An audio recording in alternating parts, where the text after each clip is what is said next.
안녕하세요. 오늘 우리가 함께 좀 깊이 파고들 자료는 바로 박영우 작가의 강연입니다. 아마 당신도 한 번쯤 이런 질문 던져보셨을 거예요. AI 시대, 과연 내 생각은 온전히 내 것일까? 하고요. 아, 네. 정말 흥미로우면서도 동시에 약간은 좀 서늘해지는 그런 질문이죠. 사실 우리가 이미 알게 모르게 많은 부분을 기술에 의존하고 있잖아요. 맞아요. 당장 유튜브 추천 영상 보고. 그렇죠. 내비게이션이 알려주는 길로 가고요. 그게 다 어떻게 보면 약한 인공지능의 영향인 셈이죠. 네, 바로 그 지점입니다. 박영우 작가는 우리가 이른바 생각의 주도권을 서서히 잃어가고 있을 수 있다, 이렇게 경고하고 있거든요. 그래서 오늘은 박 작가의 통찰을 바탕으로 이 거대한 AI의 물결 속에서 어떻게 우리 생각의 중심을 딱 잡고 주체적으로 살아갈 수 있을지 그 방법을 한번 집중적으로 탐구해 보겠습니다. 보통 AI 하면 뭐 챗GPT 같은 그런 거대 언어 모델 이런 걸 떠올리기가 쉬운데요. 박 작가는 그보다 훨씬 이전부터, 그러니까 약한 인공지능이 우리 삶에 이미 스며들어 있었다는 점을 강조합니다. 네네. 아까 말씀하신 유튜브 추천 알고리즘이라든지 내비게이션 앱 같은 거요. 우리가 인지하지 못하는 사이에 이미 우리 일상의 선택지, 여기에 깊숙이 관여하고 있었던 거죠. 그 시나브로라는 표현이 정말 딱 맞는 것 같아요. 맞습니다. 자신도 모르게 조금씩 조금씩 뭐랄까 야금야금 우리의 선택이나 행동 패턴이 AI의 제안을 따라 형성되어 왔다는 거예요. 예를 들어 예전에는 물을 돈 주고 사 먹는다는 걸 글쎄요 생각하기 어려웠잖아요. 그렇죠. 근데 지금은 너무 당연하고요. 앱으로 택시 부르는 것도 그렇고 언제부터 이게 당연해졌는지 정확히 짚어내기가 참 어렵죠. 박 작가는 바로 그 점, 그러니까 우리가 그 영향력을 제대로 인식하지 못하는 게 진짜 문제라고 지적해요. 뭐 내가 결정했지, 뭐 내가 이 길을 선택했어 이렇게 생각하지만 사실은 AI가 미리 좁혀놓은 몇 가지 선택지 안에서 그냥 움직이고 있을 뿐일 수 있다. 이런 거죠. 네. 이미 발밑까지 AI라는 파도가 이렇게 저절 들어왔는데 이제서야 막 거대한 파도가 온다고 놀라는 격이다. 이렇게 좀 꼬집기도 하고요. 아, 여기서 박 작가가 상당히 좀 충격적인 추정을 내놓습니다. 어떤 거죠?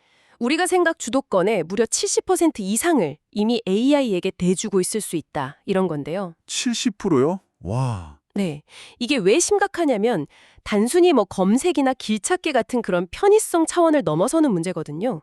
우리가 정보를 접하고 판단하는 그 생각의 경로 자체, 이게 AI에 의해 좌우될 수 있다는 의미이기 때문입니다. 아, 박 작가는 우리가 잘 인지하지 못하는 수많은 일상적 결정들 있잖아요. 거기서 AI의 영향력을 다 합쳐보면 그 정도 비율이 될 수도 있겠다 이렇게 보는 거죠. 이야, 70%라니 정말 듣기만 해도 좀 섬뜩한 수치인데요.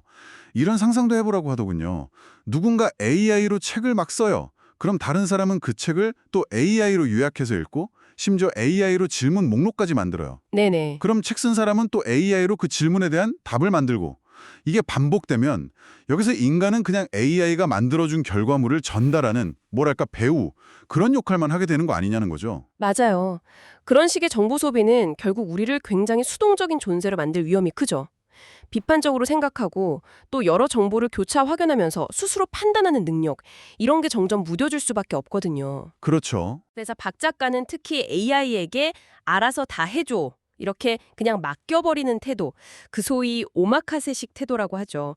이걸 가장 경계해야 한다고 아주 목소리를 높입니다. 아, 오마카세식 태도. 네, 생각의 주도권을 그냥 통째로 넘겨주는 지름길이다 이런 이유에서죠. 그렇다면 이 거대한 흐름 속에서 어떻게 하면 우리 생각의 주도권을 지켜낼 수 있을까요? 그게 제일 중요할 텐데요. 박 작가는 먼저 어떤 근본적인 마음가짐, 그러니까 태도의 전환이 필요하다고 말합니다. 그 첫 번째가 바로 의심하라는 것입니다. 의심하라. 네, 모든 것을 당연하게 받아들이는 순간 우리는 주도권을 잃기 시작한다 이런 거죠. 굉장히 철학적인 접근 같아요. 그렇죠. 박 작가가 인용한 어떤 철학 교수님의 말씀처럼 철학의 시작이라는 게 내 아버지가 정말 친아버지가 맞나? 와 같은 그런 근본적인 의심에서 비롯된다는 비유가 참 인상 깊었습니다. 아, 네. 모든 게 당연하다면 사실 의문을 가질 필요도 없고 뭐 생각의 발전도 없다는 그런 뜻이겠죠. AI가 제시하는 정보나 답변도 마찬가지입니다. 그냥 아 그렇구나 하고 넘길 게 아니라 정말 그럴까? 다른 관점은 없을까? 이 정보 출처는 확실한가? 하고 계속 질문을 던지는 태도가 중요하다는 거죠. 단순한 불신과는 다른 뭔가 건설적인 의심이군요. 네, 맞습니다. 그런 거죠. 두 번째는 적극적으로 취사 선택하라는 태도입니다. 취사 선택이요? 네, AI가 아무리 그럴듯한 결과물을 내놓는다 해도 그건 어디까지나 제한 혹은 초안일 뿐이다. 이런 인식이 중요하다는 거예요. 최종 판단과 결정의 주체는 언제나 나여야 한다는 거죠. 아, 그렇죠. 이 부분은 내 생각과 일치해서 좀 활용할 만하네. 아니, 이 부분은 논리적으로 좀 이상하거나 내 가치관과 안 맞아. 뭐 이런 식으로요. 네, 맞아요. 그렇게 능동적으로 평가하고 골라내는 과정이 반드시 필요하다는 겁니다. 그렇군요.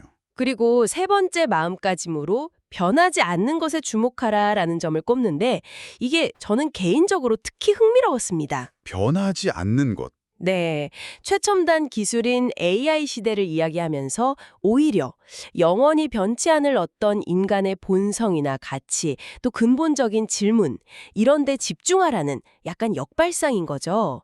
Same as Ever라는 책의 통찰처럼 빠르게 변하는 트렌드를 막 쫓아가기보다는 인간의 변하지 않는 욕망, 심리, 관계, 이런 것에 대한 이해를 깊게 하는 것이 오히려 AI 시대를 헤쳐나갈 힘이 된다는 겁니다. 아, 그러니까 AI는 그냥 도구일 뿐이고 그 도구를 사용하는 나라는 중심을 잃지 않는 게 핵심이다. 이런 관점이군요. 정확합니다. 바로 그겁니다. 이런 근본적인 태도 변화와 더불어서 박 작가는 일상에서 실천할 수 있는 구체적인 행동들도 강조했는데요.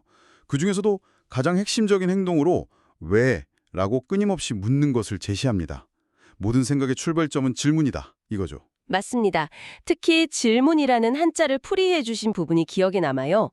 바탕질에 물을 문, 아, 네네. 저도 기억나요. 즉 질문이란 사물의 본질, 그 바탕을 파고들어서 묻는 행위다 이런 설명이 참 인상 깊었습니다. 그냥 표면적인 현상만 묻는 게 아니라 그 이면에 있는 근본 원인이나 전제를 캐묻는 것이 중요하다는 의미겠죠. 그리고 질문의 방향을 의도적으로 한번 바꿔보는 연습, 이것도 제안하셨죠. 네, 그것도 중요하다고 했어요.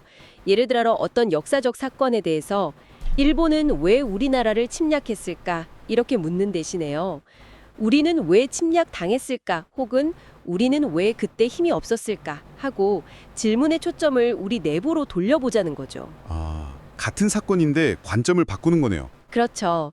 이렇게 질문의 각도를 바꾸면 AI에게서도 전혀 다른 답변과 관점을 얻을 수가 있고 문제의 본질에 좀 더 깊이 다가갈 수 있다는 겁니다. 단순히 정보를 얻는 것을 넘어서 AI를 일종의 사고 파트너로 대하는 태도 역시 중요하다고 강조하셨어요. 네, 아주 중요한 포인트입니다. 마치 아인슈타인이나 스티브 잡스를 나의 상무로 영입한 것처럼 생각해 보라는 거죠. 아, 그 아상무 수상무 얘기요. 재밌었어요. 네, 아상무, 이 문제에 대한 당신의 통찰은 무엇인가? 스상무, 당신이라면 이 상황을 어떻게 해결하겠나? 뭐 이런 식으로 질문하고 토론하는 상상을 해보라는 겁니다. AI에게 정답을 딱 구하는 게 아니라 AI와의 대화를 통해서 내 생각을 더 날카롭게 다듬고 발전시켜 나가는 과정, 거기에 초점을 맞추는 거죠. 그렇게 AI와 상호작용하는 과정에서 AI가 나의 지음, 그러니까 내 생각과 의도를 알아주는 진정한 친구이자 파트너가 될 수 있다는 관점도 제시되었고요. 맞아요. 내가 어떤 질문을 던지고 또 AI의 답변에 어떻게 피드백하느냐에 따라서 AI가 나를 학습하고 점점 나를 닮아간다는 거죠. 그래서 박 작가는 우리가 사용하는 AI를 단순한 도구로만 볼 게 아니라 나와 함께 성장하는 파트너로서 어떻게 육성할 것인가 이걸 고민해야 한다고 말합니다. 네, 그렇죠. 나의 질문 수준과 피드백 방식이 결국 내 AI 파트너의 수준을 결정한다.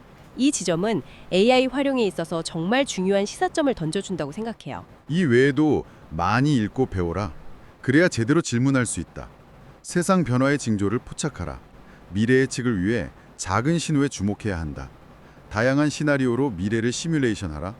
AI 답변에 쉽게 휘둘리지 말고 내 생각을 다시 AI에게 물어서 검증하라. 등등. 주도권을 지키기 위한 여러 실천적인 조언들을 많이 덧붙였습니다. 결국 핵심은 끊임없이 배우고 생각하고 질문하는 자세인 것 같아요. 네, 맞습니다. 근데요, AI가 글쓰기, 그림 그리기, 심지어 작곡까지 해내는 시대잖아요. 그럼 인간의 창의성이라는 건 도대체 뭘까요? 앞으로 어떻게 정의될 수 있을까요? 아, 그것도 참 중요한 질문이죠. 박 작가는 창의성이란 게 뭐 무에서 유를 창조하는 것이라기보다는요. 기존에 있던 것들을 새롭게 연결해서 전에 어떤 관점이나 가치를 만들어내는 것이라고 정의합니다. 기존의 것을 새롭게 연결한다. 네, 아이폰이 대표적인 예라고 들었죠. 스티브 잡스가 아이팟, 전화기, 인터넷 통신기기라는 기존 요소들을 합쳐서 전화기를 재발명한다고 선언했잖아요. 아, 그렇죠. 그러면서 완전히 새로운 카테고리를 만들었죠. 기존의 언어로는 설명하기 어려운 일종의 메타 언어가 필요한 그런 결과물을 창조하는 능력. 그게 창의성이라는 겁니다. 흥미로운 점은 AI가 때때로 내놓는 사실과 다른 엉뚱한 답변 있잖아요. 그 환각, 헐루시네이션 현상. 그것조차 창의성의 실마리가 될 수 있다는 박 작가의 시각이었어요. 네, 저도 그 부분이 좀 신선했어요. AI는 어떻게든 답변을 생성하려는 속성 때문에 가끔 세종대왕이 맥북을 던졌다처럼 논리적으로 전혀 말이 안 되는 문장을 만들기도 하죠. 하하, 네. 하지만 이런 비상식적인 연결고리 속에서 오히려 예상치 못한 영감을 얻거나 새로운 아이디어를 떠올릴 수도 있다는 겁니다. 오류마저도 발상의 전환 재료로 삼을 수 있다는 꽤 유연한 관점이죠. AI의 의외의 인간적인 면모를 보여주는 일화도 소개되었는데요. 그 돌아가신 반려묘 상수 이야기요? 아, 네. 저도 들으면서 좀 뭉클했습니다. 챗 GPT에게 물었더니 마치 그 고양이가 직접 이야기하는 것처럼 나만이 아팠어. 병원 가는 거 싫었고 너의 걱정하는 눈빛 다 느꼈어. 너무 오래 슬퍼하지 마. 뭐 이런 식으로 위로를 건네서 박 작가님 아내분이 눈물을 펑펑 쏟으셨다는? 네네, 그랬다고 하죠. AI가 때로는 사람보다 더 깊은 공감 능력을 보여줄 수도 있다는 가능성을 좀 시사하는 것 같아서 인상적이었습니다. 맞아요. 그리고 쇼펜하우어의 저작을 학습시킨 챗봇, 일명 쇼펜형에게 인생 상담을 하는 그런 사례처럼요. AI를 통해서 과거의 위대한 사상가들의 지혜를 빌리거나 정서적인 교감을 나누는 것도 이제 가능해진 거죠. 쇼펜형, 재밌네요. 네. 결국 중요한 것은 우리가 AI를 어떤 존재로 규정하고 관계 맺느냐, 거기에 달려 있다는 겁니다. 차가운 기계로만 볼 것인지 아니면 지적 자극을 주는 파트너이자 때로는 마음을 나누는 친구로 받아들일 것인지 그 선택이 AI와의 관계를 결정하겠죠. 그래도 여전히 AI 기술 발전에 대해서 막연한 두려움을 느끼는 분들이 많을 텐데요. 이 점에 대해서 박 작가는 아주 명쾌하게 이야기하더라고요. 네. 두려움은 무지에서 온다고요. 맞아요. 그거요. 직접 AI를 써보면서 와, 이런 것도 가능하네. 이게 된다고? 하고 놀라움과 감탄을 경험하는 순간 그 막연했던 두려움은 자연스럽게 사라진다는 겁니다. 시다 뭐 이런 농담까지 하셨죠.